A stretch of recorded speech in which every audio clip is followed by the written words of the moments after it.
Raise your hand. Let me see. Oh my gosh.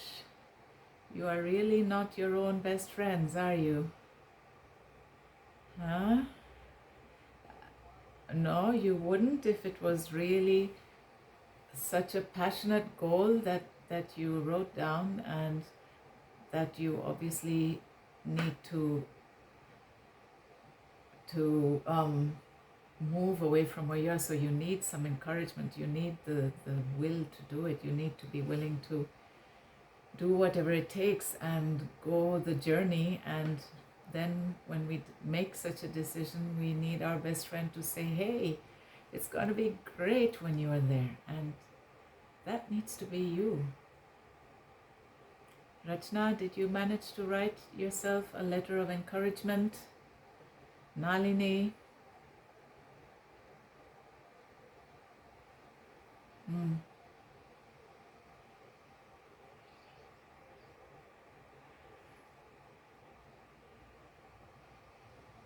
Okay. Okay, so the assignment was to write yourself a letter, or to write a letter to your best friend who would have told you, you know, this is what I really want to do. This is my dream. And I don't know whether I'm going to be able to make it, and I'm not really sure. Then you would write a letter to your best friend saying, go for it. I can see all the benefits that would come to you when you are at your goal. I can see how you would have changed and how amazing your life would be, and you would really benefit for this and this and this reason.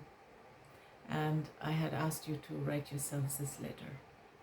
This is a very important assignment because it just is a small effort to show yourself that you are standing up for yourself, that you are on your side. If you're not on your side, you can't take the first step towards your goal. If you're not on your side, you will be the one who will pull yourself down, undermine yourself, allow circumstances to get in your way. You will find all the reasons why your goal can never be a reality. So we need to do this, remember? So the first step is to write yourself that letter.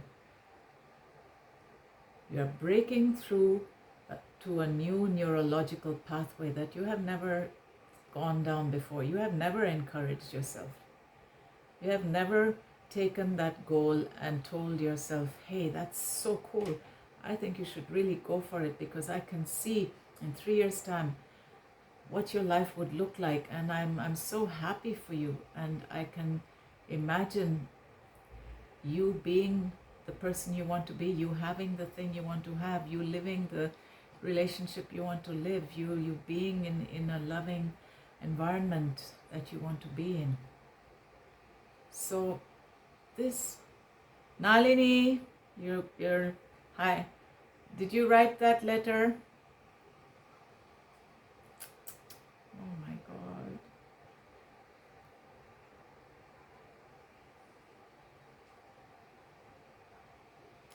Take your notebook outside, sit and write that letter. As soon as this workshop is over, I want you to ask that coffee shop where you are for a piece of paper and write yourself that letter. The resistance is not the circumstance, it's inside. Your circumstances are reflecting this huge block that you have towards your own happiness. If you can see that, you can start to change that. And it's like, it's a small thing, a paper, a napkin and a pen, and you write on it. This is your first step to taking that crown off of circumstances. It's daylight. You have a pen, you can find a paper, write a letter to yourself and tell yourself why you think it is incredible and amazing that you have this goal and how you're going to be when you achieve it, and you can see all the benefits for yourself, for your friend. Your friend can see them for you, and I'm going to call you privately, each one, and you're going to read that letter out to me. It needs to be genuinely from your heart to yourself. Do you understand?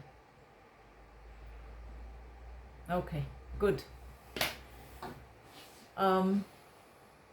So far we have covered how the mind works when it is not owned by you, when you are not aware of what you are doing, how you create your own reality, how your powerful tool, the mind, is doing just about anything except the thing that takes you towards your goal, towards your dream.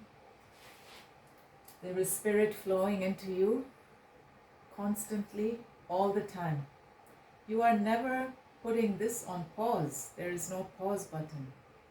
Divine energy flows into you and through you. We call it divine energy, but it is completely undefined. Right? With divine, we already attach, qualities of that, if divine energy flows into me all the time, how can bad things happen to me? Bad things happening to you are circumstances reflecting your state of mind and your emotional state, subconscious state. You are the one who takes this energy and creates either negative thoughts based on fear that then imprint themselves onto your emotional mind, your subconscious mind, which cannot tell you that it is not true. It just says, oh yes, how terrible, and boom, down you go into those depressive emotions. Those emotions vibrate in your body and they control the way you act and you behave. On the other hand, with an effort, with understanding, with study, you can start using this energy by creating positive thoughts, your dream, what you want in the world. When you see something terrible, sit down, write it down, say, today I saw this, in my world, I would like to create the opposite. And as soon as you make that thought and put it on paper, putting something on paper is the first step in manifesting. Don't think, oh, I know this, I'm not going to write it down. Oh, I know that, I'm not going to write it down. Oh, I know my dream, so I don't need to write it down. This is your paradigm speaking. Your paradigm does not want you to take even the first step towards changing your life for the better. It is happy where it is because you are safe where you are. We will talk about this later. I will show you in my diagrams. I just want this to be very clear. You can choose to do this, and you have this in your life. You have lackfulness and sadness, and you feel like a victim, and you have no control of your life. Or you can do this, and you have a life full of well-being, love, abundance in every field of your life. Wherever you want it, you create it. Okay? This was a little recap. Now, there is good news. Yes, and when I heard the good news, I was like, yeah, finally tell me the good news, because this all seems, I understand this, but I don't get what I can do about it, right? Okay.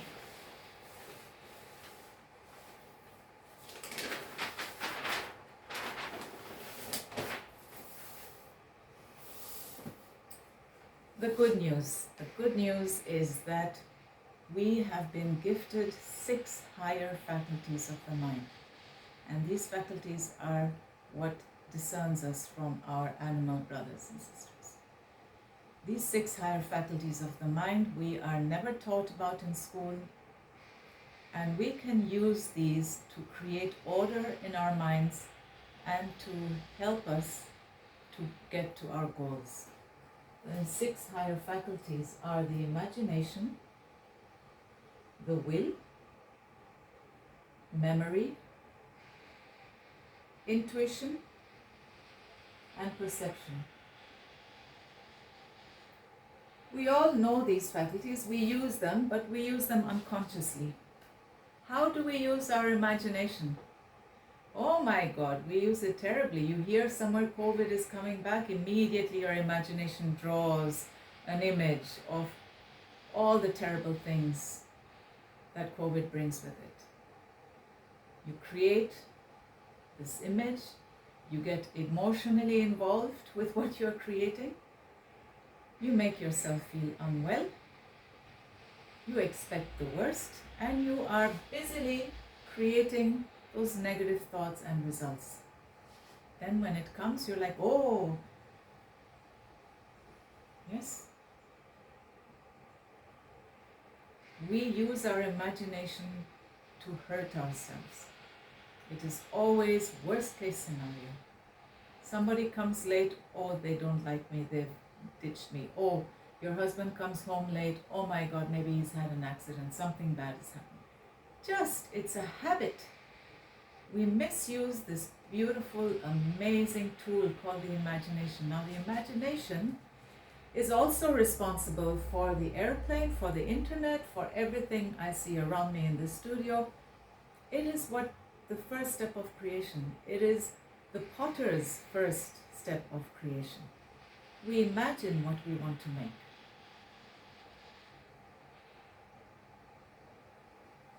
This is the most wondrous and amazing creative tool that human beings have. And we are using it much to our detriment. I already told you that the energy that flows to you and that you direct with your attention and your thoughts, it is not a small amount of energy. It is a proper, solid, powerful flow. It's not diminished. It's like putting focus on things. It's like really showering energy there. With our imagination, we can choose to create, or we unconsciously slip into destructive mode. The second higher faculty is the will. Again, we use the will. How do we use the will? We use it to push our way through, to get what we want, to push our ideas onto other people. The will is used as a tool to push, to force. However, the real quality of the will, the real purpose is focus. We need to use the will to focus. We focus on our goal. We take all this energy. It is like the will is to the mind what the magnifying glass is to the sunlight. You know how as children we held the magnifying glass against the sun and we made a little spot, and that spot was so hot. We burned paper, we sometimes burned our hand. Yeah, I don't know if we've all done this. The same way, the will is that magnifying glass to your mind. It really, really focuses your mind, and it makes your mind so much more powerful. So you use your will to focus on what you want, and you very clearly tell yourself when one of these outside things come in, no, this is not what I want. And that is how you use your will. You use your will as the ability to focus. We use this in yoga a lot, but we also misuse it a lot. Memory. Again, how do we use our memory? We always remember the bad things. I am not going to make a wish. I have no desires. Because whenever I have done so in the past, 99.9%, it has gone bad. It has gone awry. I didn't get what I wanted. Or remember, and in relationships, memory we use to hold against each other. Remember what you said then? I will never forgive you for what you have done. This is how we use memory. How pitiful and depraving is that? To the divine energy that flows into us, what are we doing with that?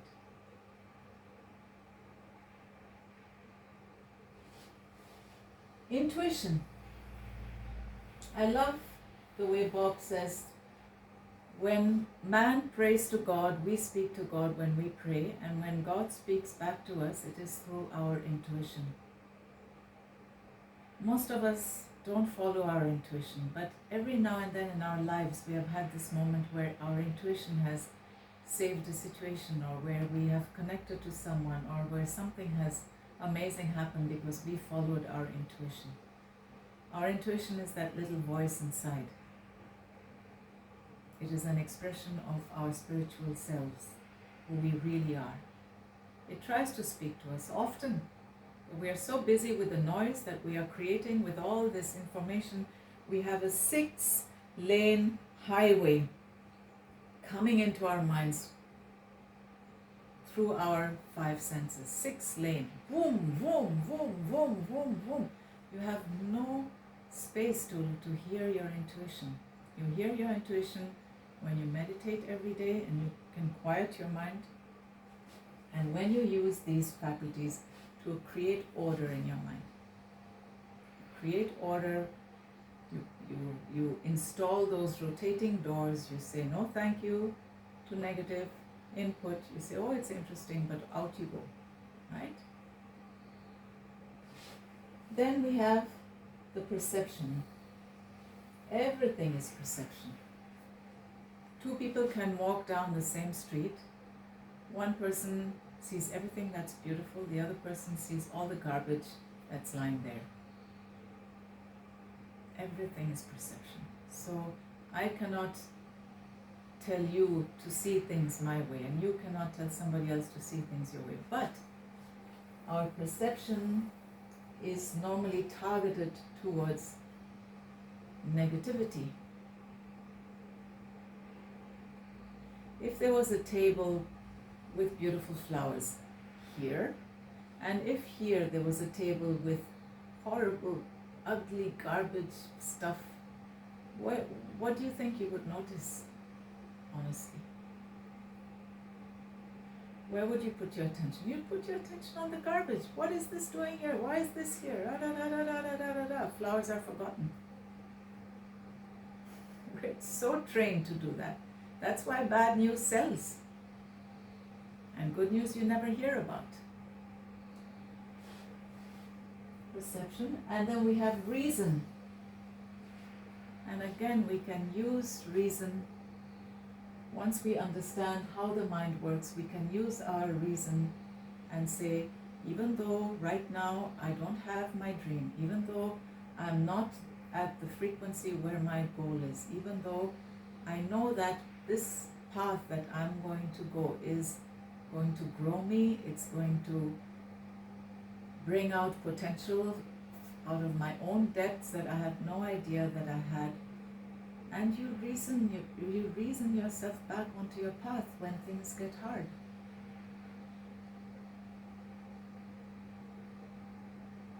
This is the first workshop that I've held where nobody has written themselves this letter of encouragement. My dears, you will do it right after the workshop. It will take you 5 minutes, but it's the first mindset shift that you need to do if you want to get anywhere near your goal.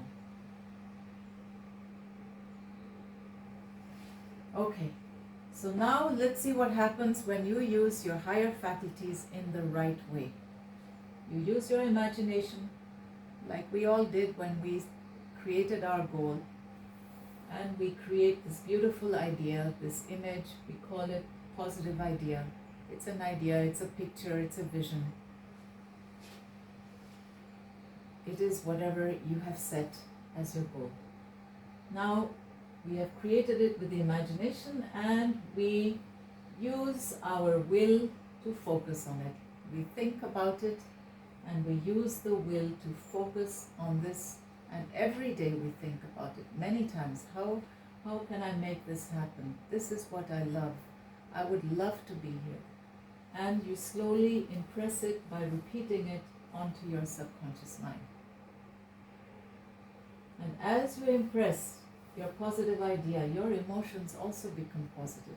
Imagine if I I'm just going to take an example. Imagine if I had the most loving and supportive husband in my life. How would it feel? Feel. So you start getting emotionally invested. That then enters, the emotions then express themselves in your body through vibrations of well-being, of openness, of, your face changes when you're open. When your heart is when you're happy, your whole body language changes, and it starts to influence your actions and your behavior. And from the universe, because you're putting these ideas out and these emotions out, it draws similar energies, and your results start looking more positive. You maybe don't meet the person, but you meet several people who make you feel good. You hang out with people who are supportive, who make you feel happy, who encourage you. Yeah? Then you start observing that result with your five senses. Now you are directing your perception to this. There is much that is not corresponding here, but your perception, you just focus, you look at this and say, I can see that things are starting to change. How can I make it more? And you think about it again. And then, again, you imprint that next thought, the next set of thoughts, through repetition onto your subconscious emotional mind. You start feeling better again, and it expresses itself through your body, through the vibration in your body, which controls your behavior and your action. I want to repeat something I said. When you have the hand on the dial of your radio is up here, it's your mind. You cannot dial a negative thought and a positive thought at the same time. You cannot listen to, I don't know, Indian radio station, but you cannot listen to the BBC and to another station at the same time. You either are on this frequency or you are on that frequency. The vibration of the problem is not the same vibration of the solution. When you ask a question, when you ask for something, you are in a certain vibration. Then you have to let that go to allow the vibration of the solution to come in. If you go on hanging into what you don't have, and I don't have this, and I can't do this, and I'm not this, and da da da da da, the solution is there, but you're not dialing into it.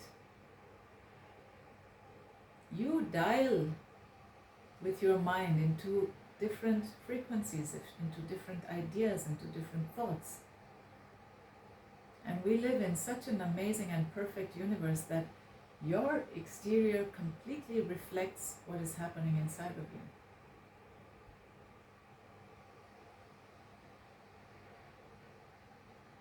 Or it reflects what has momentum since a while. So maybe right now, sitting at the computer, you're like, well, I'm in a good space here. But it has to be repetitive to be transformative. It cannot be 1 second you're in a good space, then for the rest of the day you're going with that momentum of the old way of thinking. This is how you take an idea and you make it a reality. This is exactly how you do it. And you use the higher faculties of your mind to do this. And on your way, intuition will often tell you, speak to that person. Go there, turn that corner, and bang, you'll bump into someone you've been looking for and whose help you need. You know? But you have to be willing to take the first step. And this is where everyone has a problem, making the decision. I will make the decision tomorrow. I will make the decision when I have enough money, when my kids are grown up. I will make the decision. I will decide to, step towards my goal, really get involved when I have more time, when I'm retired, when this. A decision is something you make now. You never make a decision tomorrow. Because when tomorrow comes, those circumstances on whose head you have put the crown are still there, and maybe a few more that you couldn't foresee. How are we so far? Give me a raise of hands if this is making sense. Thank you. Thank you, thank you. All right. This would not be a complete course if I did not have an answer.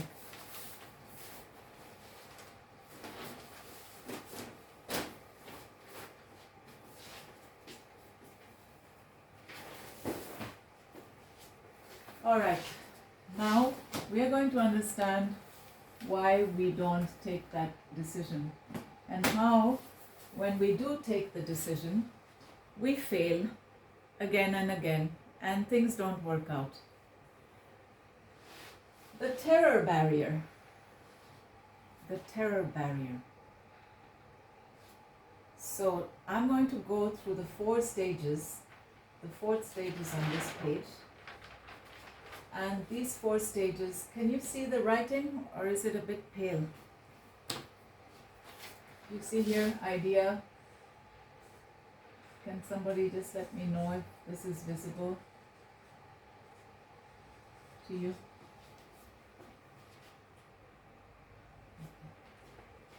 Okay. Stage 1, this is the state of bondage. This is the one we have already looked at yesterday. You have X ideas. X represents your status quo, the thoughts and the ideas that you have in your mind where you are today, on that band of frequencies that we looked at. Your results, your thoughts, your emotions, everything matches, your actions and behavior, it all fits into this. So you have X kind of thoughts, you have X kind of emotions. X thoughts imprint themselves onto your subconscious mind. You're planting them there. The subconscious mind cannot make out what is true and not true, so it agrees with everything you put there, and it gets emotionally involved. Those emotions are impressed and expressed through the body, through the X vibrations that your body then feels, and your actions and behavior reflect X vibration, and the universe gives you X results. And then you look at this, and then you continue. Yeah? Thoughts, emotions are behavior, and your body is the action part. We are constantly expressing to the outer world. This is what we do every day. Most people are comfortable here because it's familiar. This is the familiar. Now you have taken your imagination and you have created a beautiful idea. We call the idea why idea. And this is the second state that we call reason, state of reason. This why idea is now held in your mind, and you think about it. You think about it, and you think about it, and you imagine, you see the picture, and you imagine it, but you do not get emotionally involved. You do not make the decision to go towards this. You just think about it. So your subconscious mind remains with the X programming, which is your paradigms, and your body vibrates with the X vibration, and your results stay X results. There is no change. Now, this is where most people lose faith in visualization. I visualized, 10 years, I've visualized that I wanted to do something like this. I imagined, I visualized every day faithfully. Nothing changed. Nothing changed. So this is the stage of reason. Nothing changes. Then, now you do the next state, which is the state of conflict, because now you are imprinting this. You have thought about it so much, you're not letting go, and you are starting to get emotionally involved with the idea. And when you get emotionally involved with the idea, you have Y and X on the subconscious mind. And Y and X are like oil and water. They don't mix. They don't mix. So what happens? You have conflict in your subconscious mind, which is the part that controls your behavior and your actions. So your results are confused at best. Suddenly things fall apart in your life. You have no electricity at home for 2 days. This is an expression, this is a result of when you try to take the first step towards your goal, Nalini. We're laughing, but I'm serious. Something else would happen. We get accidents, we get sick, we it happened to me. When I did this, I went through the 6-month program. There's a chapter called The Terror Barrier. I'm sharing this with you. Before the chapter, that was chapter 7, chapter 6, when I finished chapter 6, I hit the terror barrier full on. I couldn't think anymore. Nothing worked. I felt like I was losing everything I had. I had doubts, I had fears, but more than that, I just felt unwell in my body because your subconscious mind, your paradigms are hardwired to your nervous system. And I will explain later why it is so. It is genetically so that we survive in the past, right? We are still genetically wired like the caveman. You have to understand that. So when life is confused and you feel really unwell in your body, and most people then, this is what you call the terror barrier. You hit the terror barrier and zoop, you go straight back into status quo. You go back to X because X is familiar. Yes, I'm doing all these compromises, but at least I'm safe. At least now things are working. At least I can think clearly again. Yes. And where I come from, this terror barrier is the justification so many times to not take that step beyond your paradigms, outside to the next thing. Right? Now, what do you do when you're here? What do you do when you're hitting the terror barrier? What can you do? You use your reason and you say, wait a minute. Yes, I can see all this is happening and I'm understanding that in my subconscious mind, my new idea, the positive feelings and emotions and the fear-based emotions that have been planted there long before I was aware of it. These two are not mixing, so sometimes I feel happy, the next minute I'm really upset, and I have no, it's like woo, woo, woo. I'm serious. Without a mentor, you don't go through here. You don't go through. You just swing straight back there and say, another time, I'll do it another time. This is not right for me.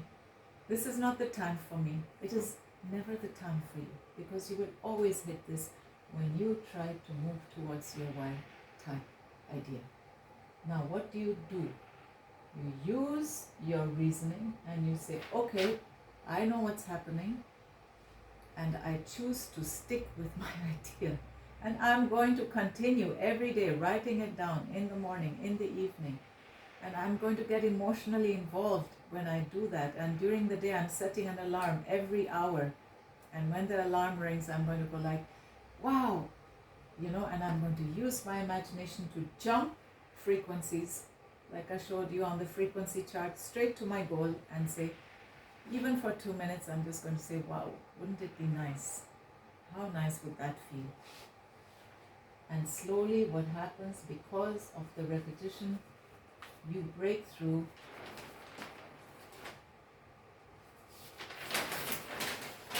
to freedom. And what is freedom? Freedom is when you have a why idea in your thoughts. Your emotions are now why. Your new paradigms are in harmony with your goal,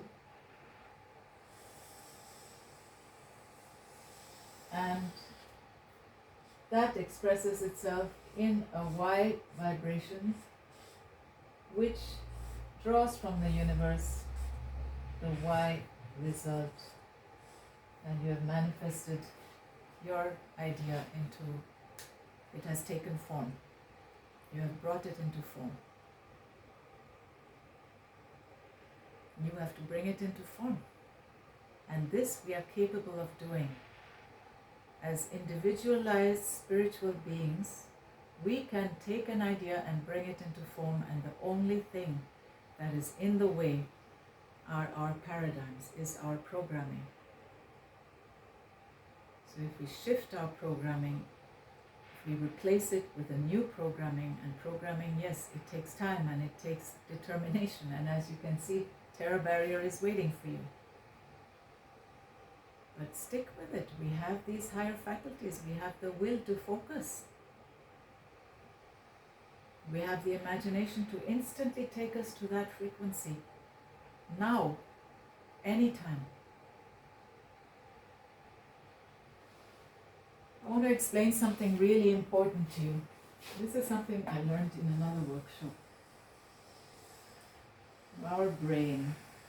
I'm going to explain to you how on a physical level we experience the Terra Barrier. This is the neocortex.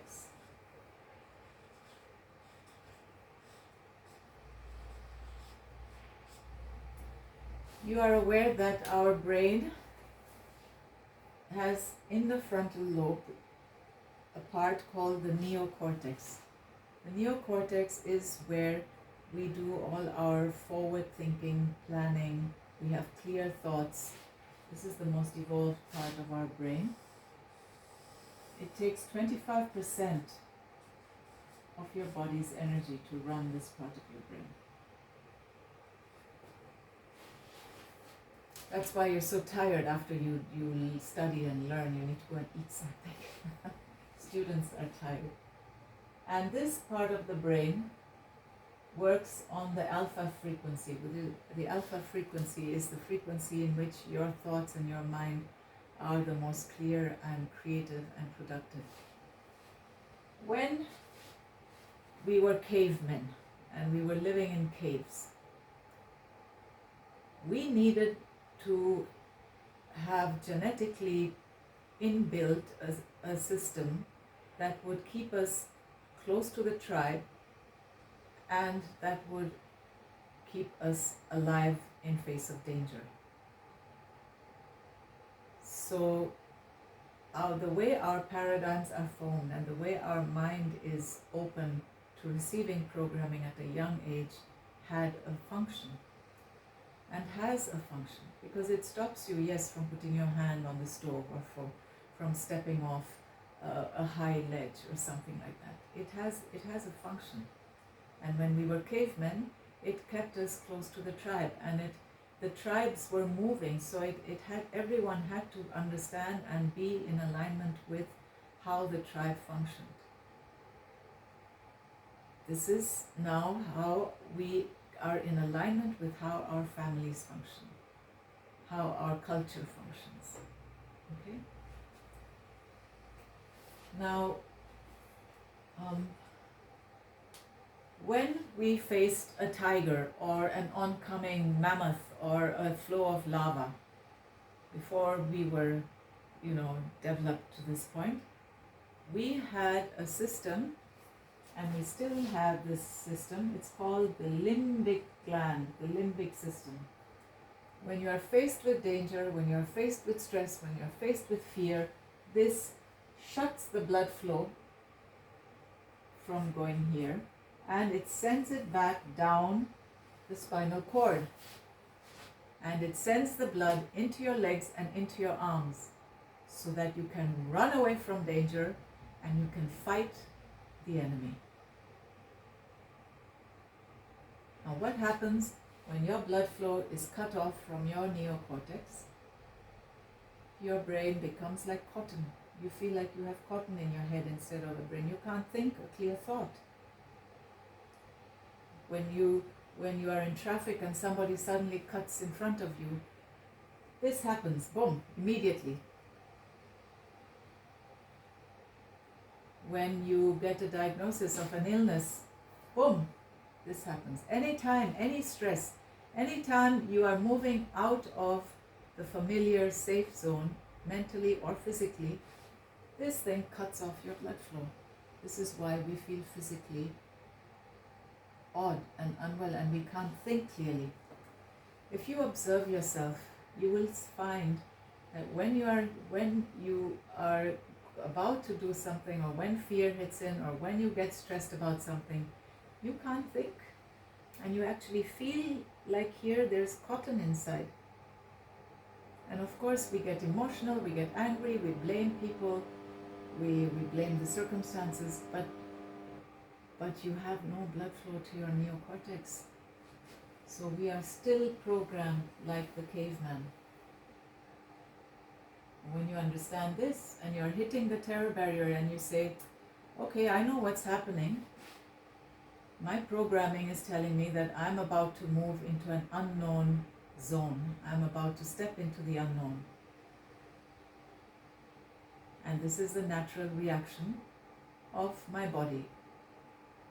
But how do I come out of this? I can change my physical location, because it is hardwired to our bodies and our nervous system. So when you remove yourself from that place where you are at the time when you're getting that fear thing, and you go out for a walk, or you go for a coffee, or you go to the beach, or you do something else, this can resume. But understanding this is your biggest advantage, because people who don't understand this have no reason to continue moving into the unknown, moving towards a goal that they have no idea how to reach.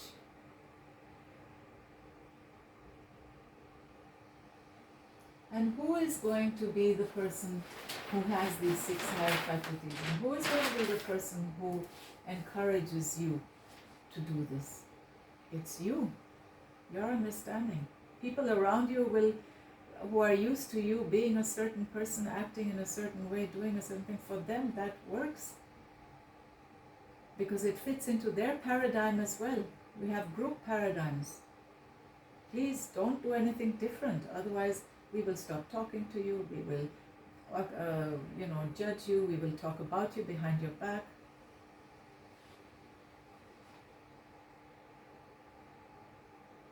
Yes. But the beautiful thing is, once you start doing that, you will meet new people, you will attract people who will support you in what you're doing, because this is how the universe works.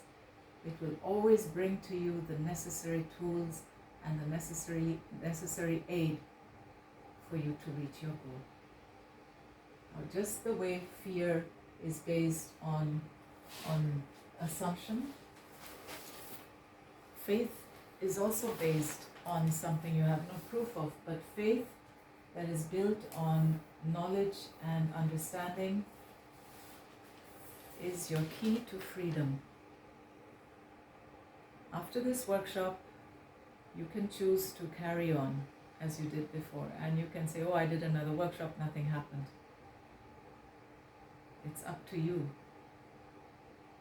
You have infinite potential. You don't even know what you're capable of doing or achieving, or who you can actually be, and how your life can look. How many people you can give to and enrich their lives if you wanted to.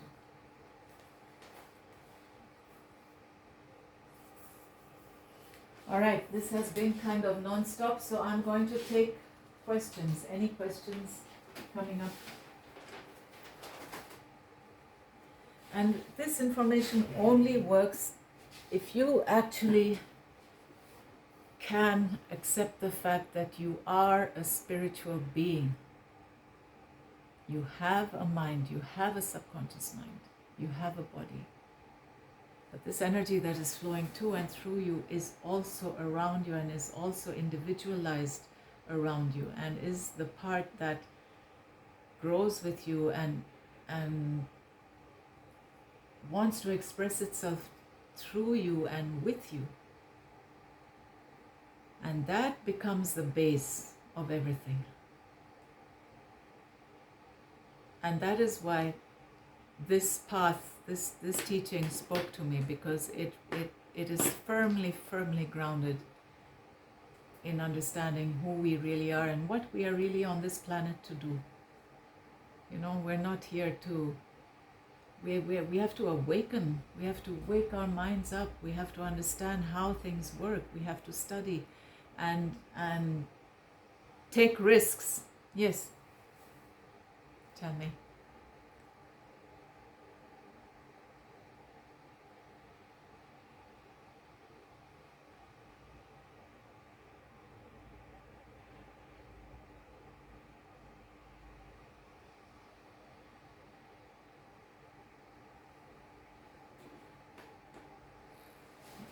Okay, you can relate it to anything. This idea can be how much I earn.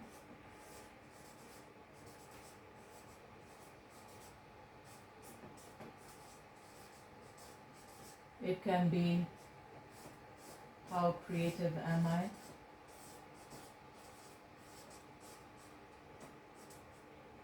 How creative I am.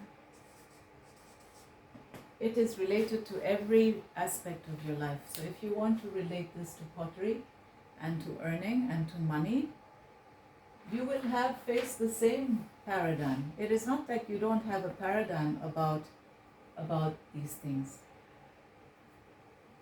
Your present work, your present situation, your present results express what is in your subconscious mind. It expresses the emotions and the programming in your subconscious mind that also control your thinking, your worldview, your view of yourself.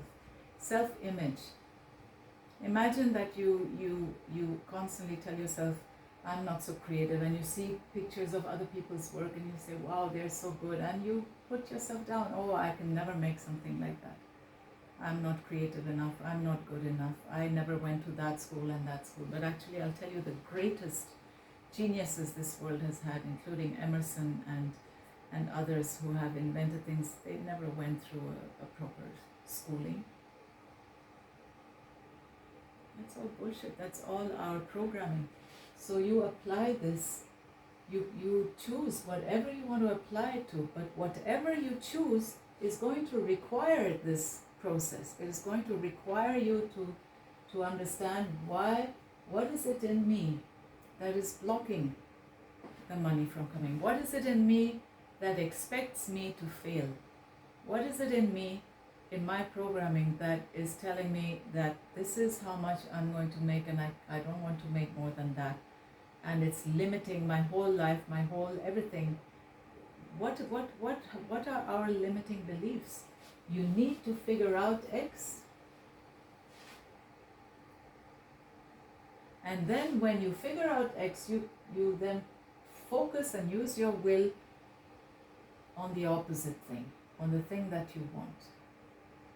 Because the thing that you're wanting comes out of you. It is as much a part of your being as is the programming. It is almost like the polar opposite of your programming is what you want.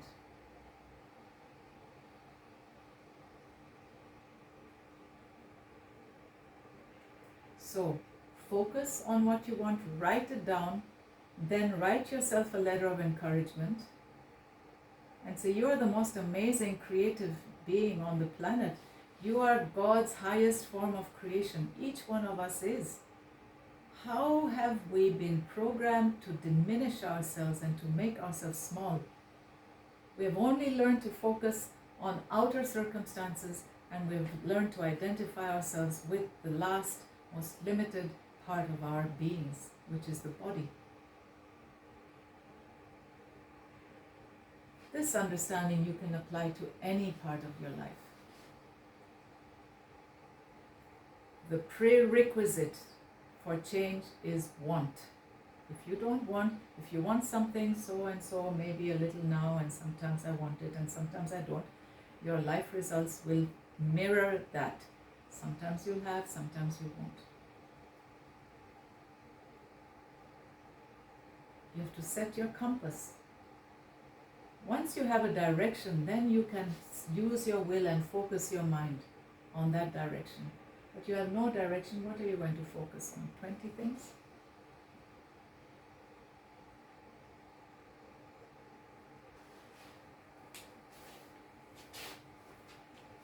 Any other questions?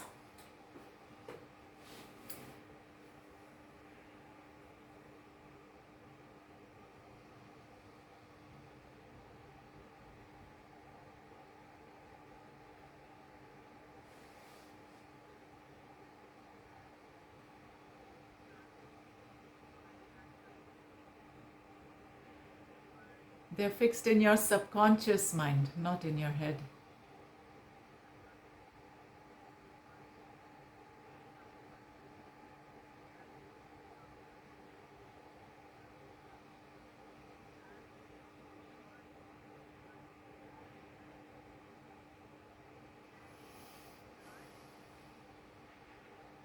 Yeah.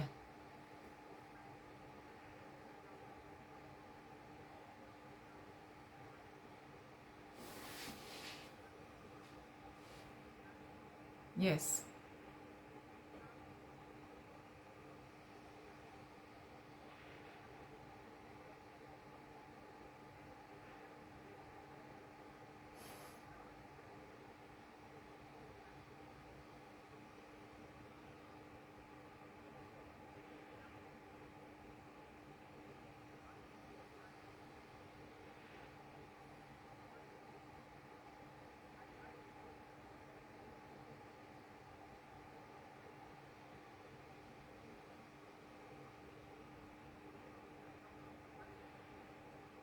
Mm-hmm.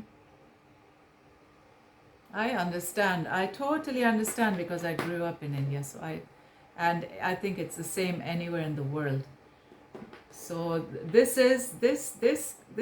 thing that you're talking about, you address with that letter that your best friend writes to you. What do you think your best friend would tell you?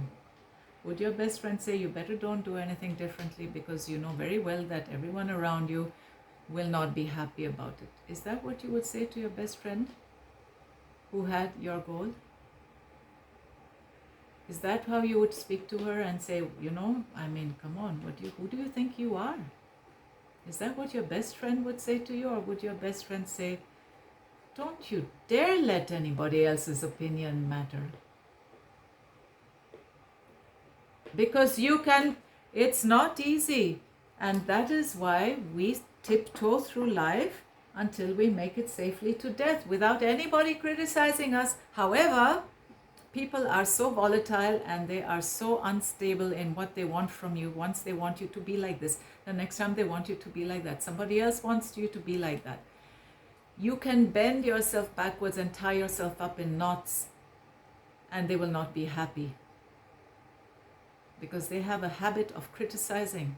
This is their habit. You can't go around with a board that says, everybody, I have decided that you're all not going to criticize me anymore. You can't expect other people to change. But the question is, are you going to continue trying to fit into a role that is no longer you? It may have been for a while. I'm not saying it's not. We move. But what are you willing to sacrifice? Your freedom, your joy, your abundance, your effectiveness in the world. We are here to shine in the world and to uplift others and to be these flares of light. And it makes people around us very uncomfortable when you start changing because you are putting in front of them the possibility or even the opportunity that they could also change. And nobody wants to change willingly. People don't want to change. They don't want to be questioned. They are in their paradigms. They are in that box, and that box for them spells safety and correctness, and this is right. Because my belief system has been trained to think this.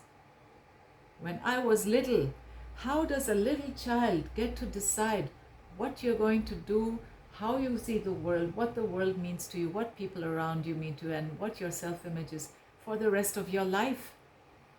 How ridiculous is that? That is our caveman programming. We don't need it to survive today. There is no tiger outside.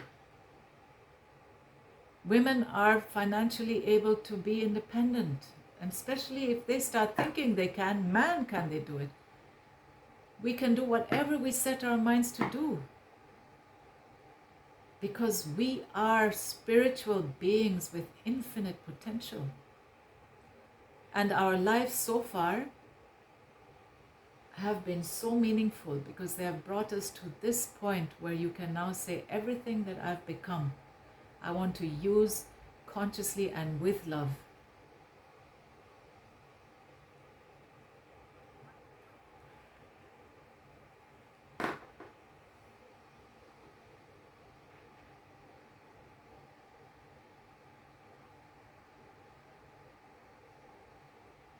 Now you do, but it is work, it is repeating, it is writing every day, it is putting an alarm, it is meditating, and it is studying. I'm going to give you a list of books to read, and to read one book, if you read it, it's a small book, it's by Genevieve Berend. She was the disciple of Thomas Troward, who was a contemporary of Sri Aurobindo. And he was a judge in the Punjab during the occupation for a bit. And I believe that he took the Vedic knowledge with him back to England. And he's written books. If you didn't know who wrote them, you would think it's Sri Aurobindo. He has been a lecturer. He was in the Edinburgh University. And one of his famous books is called The Door Lectures. And when you try to read the Door Lectures, it's hard. It's study material, it is so, but the principles that he describes and that Sri Aurobindo writes about are the same, about this universal divine and about what human beings, who we really are, and how we need to awaken to our potential so that we can start creating the world we want to live in. Do you want to live in the world that you're stepping out into now every day? That world has been created by people who have not known how to use their imagination to create what they want, or who have used it to create unconsciously. But when you come from consciousness, when you come from awareness, your creative power is magnified by 1,000 times. It's more powerful than what you're doing now today. Creating small things with a lot of effort, pushing against this, pushing against that. The creative process is to create something new, not to push against what is existing. Don't go out and convince other people. Don't share what I've told you in this workshop with other people unless they are asking and showing interest. Because this is new for you. This is a new neurological pathway that we are trying to form in your mind. And it can be extinguished with the harshness of somebody's comment. That is why when I hold a workshop like this, I try to form a group and I offer to take you further. Because in a group like this, you're all in the same state, you're all exploring, and you can support each other and share your wins with each other. And so now we come to the part where I tell you that I am a consultant with the Proctor Gallagher Institute, and this 6-month program, why is it 6 months? Because it takes time to shift your paradigm. It takes time for you to understand and to deeply implement what you're learning, the ideas that I'm sharing today. I have just taken the ideas out of the 6-month program to share with you because I find them so liberating and so, it was really like someone took my head and shook it around and says, this is how it works.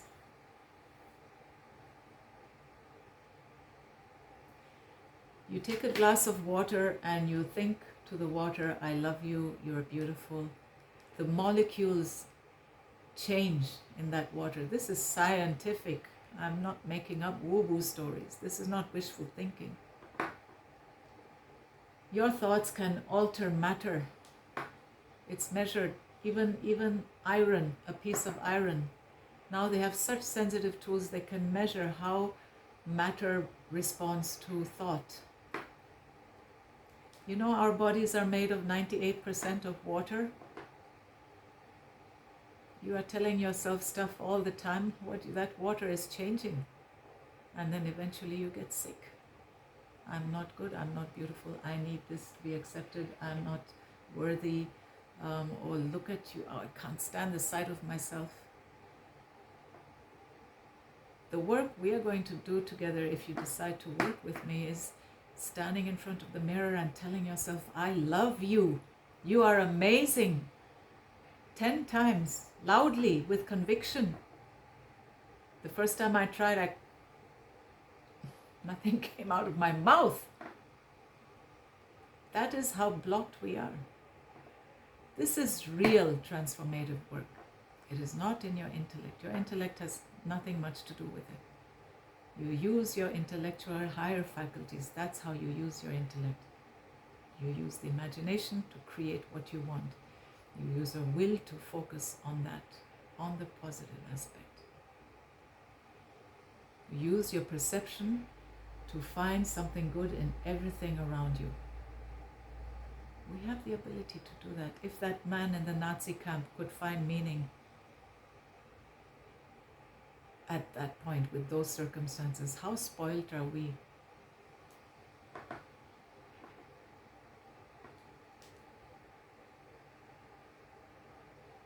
So 2 of you have asked me to do the one-on-one session. I'm waiting for the other 2 to step up and really stand for yourself, stand for what you want. And if you think that what you want isn't worth standing up for and writing yourself an encouraging letter, then it's not really what you want. And it's a B-type goal. It's something that you know that, oh, I have to do this and this and this and I will achieve it. And you're moving sideways.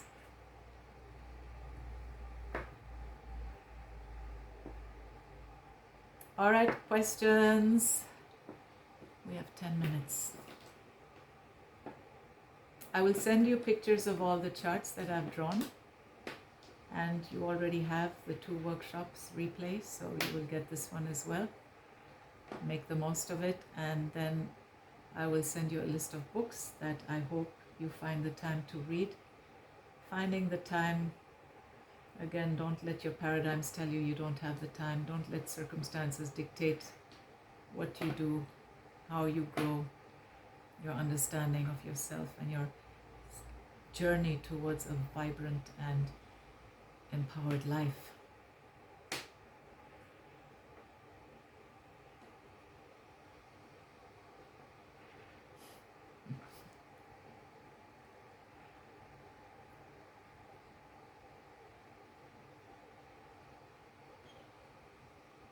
I'm doing it, I'm experiencing it, it's amazing. This thing behind you, this chart, flip chart board, it came into my life just 2 days before the workshop. I'm in England, I'm staying with friends, I'm not at home. This just came out of the blue so that I could do this for you. It works.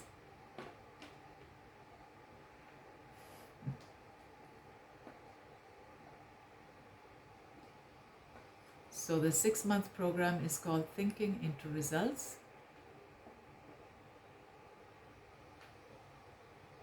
And if you want to work with me and you would like to have my mentorship for 6 months through a step-by-step method, proven, and millions of people have done it and have achieved their goals, method of transformation. And you can use this method, like I said, you can use it for your clay work, you can use it for your creativity, you can use it for the money you make from a show, you can use it for anything.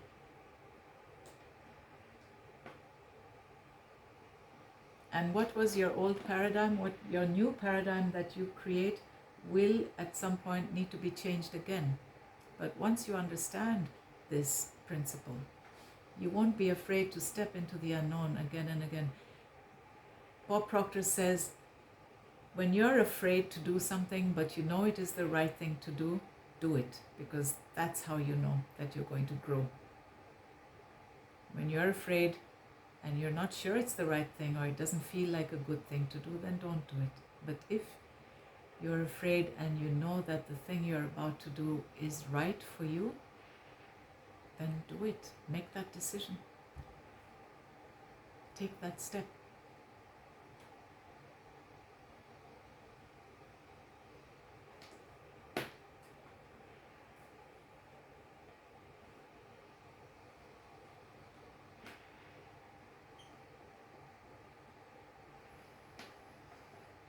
So, Rachna, Nalini, please come on with your video and your microphones.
Very good.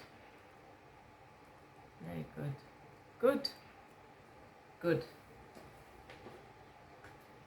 You remember that I started the workshop with the saying that good is the greatest enemy of great is good. Because good is so hard to leave behind in search of great.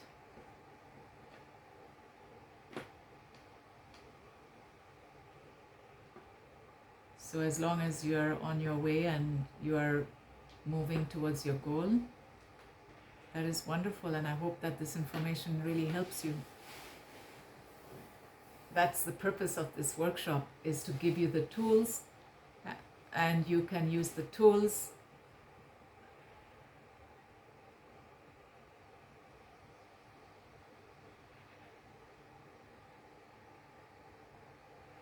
Yes. The 6 higher faculties of the mind we have to apply. That's what creates the order, and order is the highest rule, the highest kind of, if you have order, then you are so effective. Wonderful. So, Yamini, Nalini, any questions? Sorry. Okay. Okay, I will.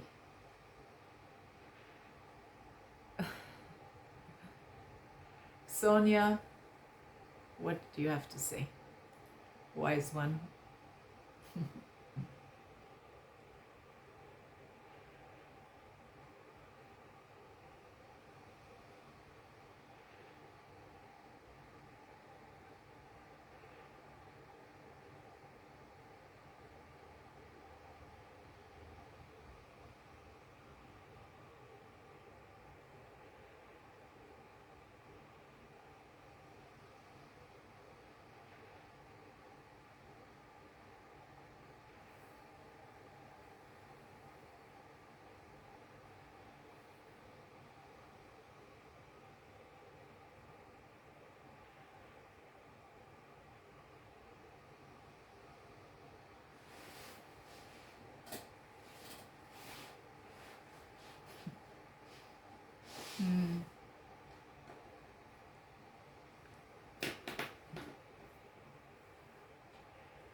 right?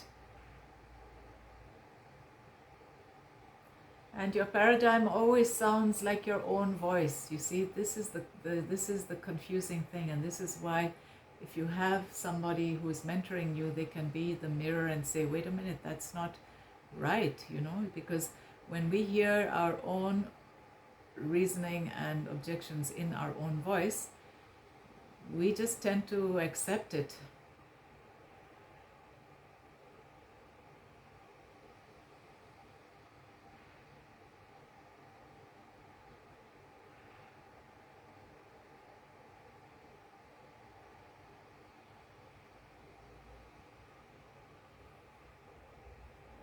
Mm.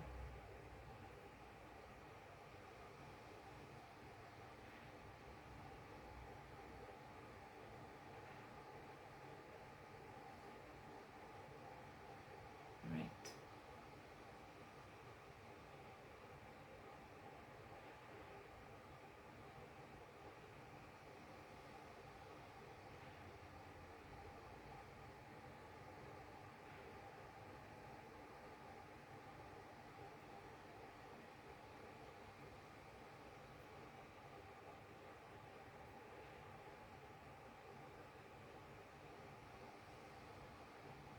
Yeah.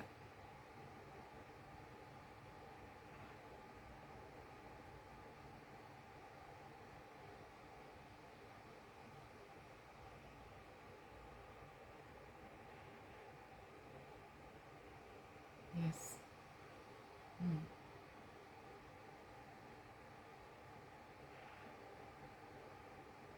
Mm.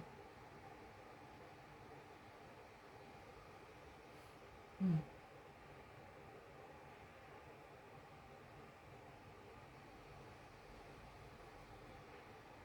Mm.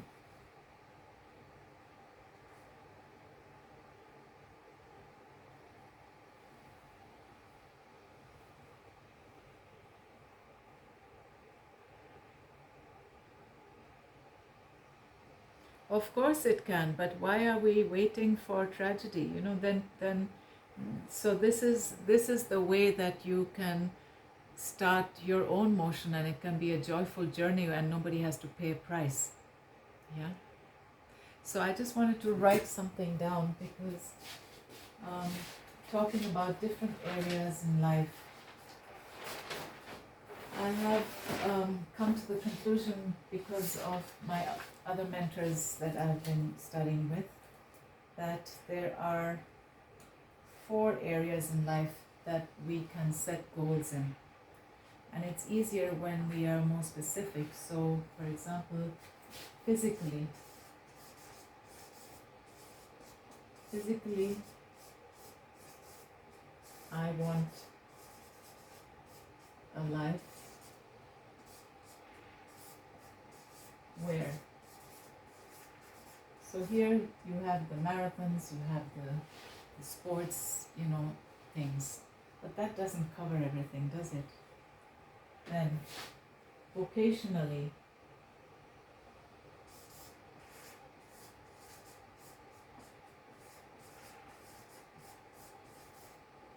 I want a life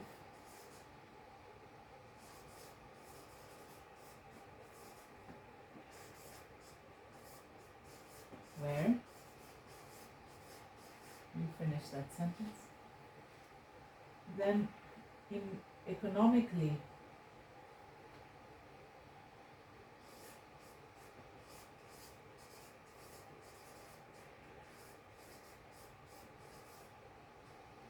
I want a life, sorry,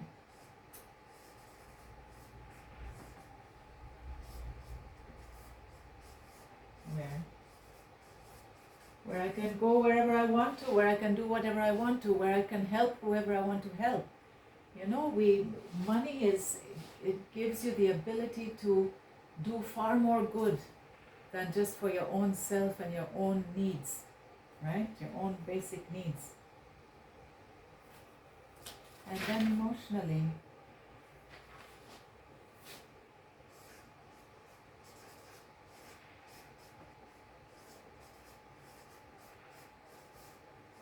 I want a life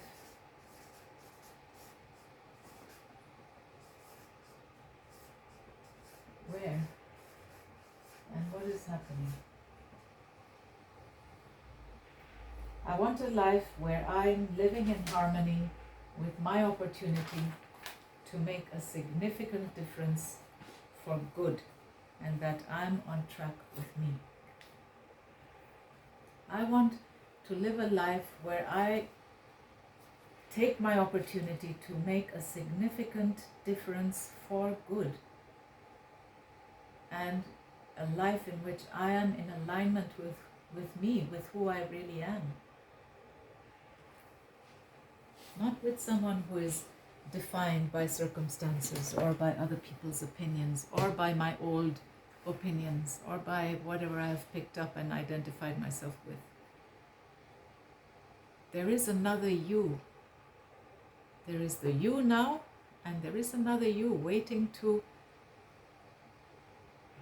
for you to grow into her.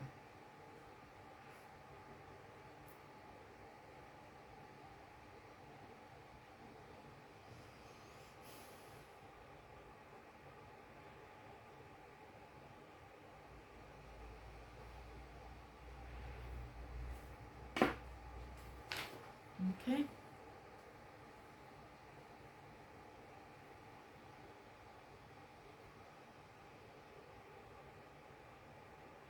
If you imagine that the universe, you see, my workshop is called Clay to Life. It is because just the way we take clay and give it form, and we are aware of this process. You cannot take a piece of clay, say this is a teapot, and boom, it becomes a teapot just because you visualized it, right? Same thing applies.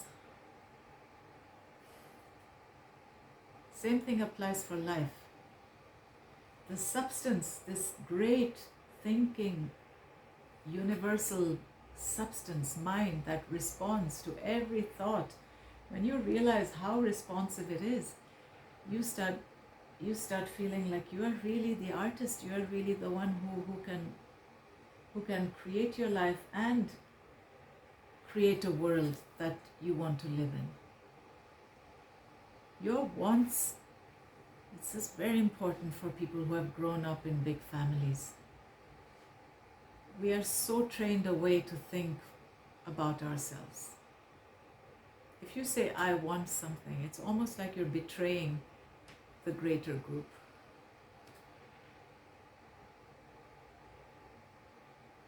But if you don't have anything to give, then you're also not really. You see, when you start taking steps that are good for you, that are true to yourself, you give everybody the gift of being able to do the same. You give an example. You know, people have asked, why should I improve myself? And there's a beautiful poem about that. And it says, you know, you try to be a better person because the little ones are watching you, the children.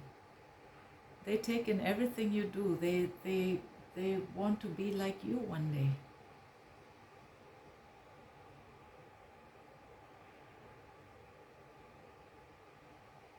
And yes, maybe we are too old now. It doesn't apply to us. But my goal, my mission is really to work with women over 40, 50, and to say, kickstart your life now, girls. You know, this is not the time where you sit back and say, I'm just going to let things run to an end. I'm going to tiptoe now till I sort of just pass out. You want to make a significant difference for good in this world.